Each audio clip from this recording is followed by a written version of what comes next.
गुप्त साम्राज्याच्या पतनानंतर भारतात केंद्रसत्ता क्षीण झाली आणि अनेक प्रादेशिक शक्ती उदयास आल्या। याच काळात प्रारंभिक मध्ययुगातील सर्वात महत्त्वाचा आणि दीर्घकाळ चाललेला राजकीय संघर्ष सुरू झाला। तो म्हणजे कनौजसाठी प्रतिहार, पाल आणि राष्ट्रकूट यांच्यातील त्रिशक्ती संघर्ष। कनौज हे केवळ शहर नव्हते, तर उत्तर भारताच्या सत्तेचे प्रतीक होते। गंगेच्या सुपीक खोऱ्यात वसलेले हे शहर व्यापारी मार्गांचे केंद्र होते, म्हणूनच कनौजवर सत्ता म्हणजे उत्तर भारतावर वर्चस्व हीच या संघर्षाची मूळ कल्पना होती। सर्वप्रथम पाहूया प्रतिहार वंश। प्रतिहार हे उत्तर भारतातील सर्वात प्रभावी राजवंश मानले जातात। नागभट्ट प्रथम याने सिंधमधून येणाऱ्या अरब आक्रमकांना रोखले हा मुद्दा परीक्षेत महत्त्वाचा आहे। पुढे मिहिर भोज पहिला यांच्या काळात प्रतिहार साम्राज्य आपल्या उत्कर्षावर पोहोचले। कनौज ही त्यांची राजधानी होती आणि अरब प्रवाशांनी प्रतिहार राजांना भारताचा सर्वात शक्तिशाली राजा असे संबोधले आहे। प्रतिहार काळात सूर्यदेवाची उपासना आणि मंदिर स्थापत्याला विशेष प्रोत्साहन मिळाले। पूर्व भारतात उदयास आलेला पाल वंश हा या संघर्षातील दुसरा महत्त्वाचा घटक होता। गोपाल याची निवड सरदारांनी केली।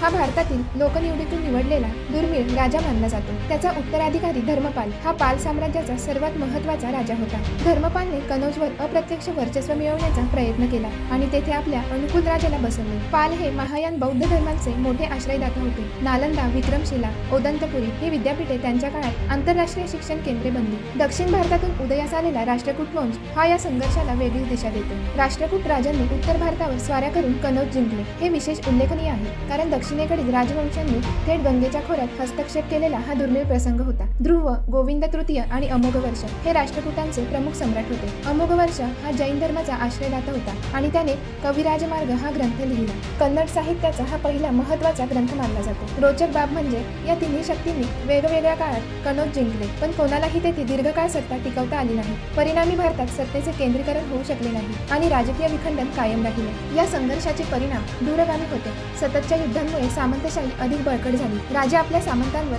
अधिक अवलंबून राहू लागले, म्हणून प्रतिहार, पाल, राष्ट्रकूट यांच्यातील त्रिशक्ती संघर्ष हा केवळ सत्तेसाठीचा संघर्ष नव्हता, तर प्रारंभिक मध्ययुगीन भारताची राजकीय रचना, सामंतशाही व्यवस्था आणि प्रादेशिक सत्तांचा स्वभाव समजून घेण्यासाठीचा महत्त्वाचा विषय आहे। तर मित्रांनो, स्पर्धा परीक्षांमध्ये वारंवार विचारल्या जाणाऱ्या या संघर्षाचा सखोल अभ्यास करण्यासाठी आमच्या चॅनलला सबस्क्राईब करा आणि इतिहास समजून घ्या, फक्त पाठ करू नका।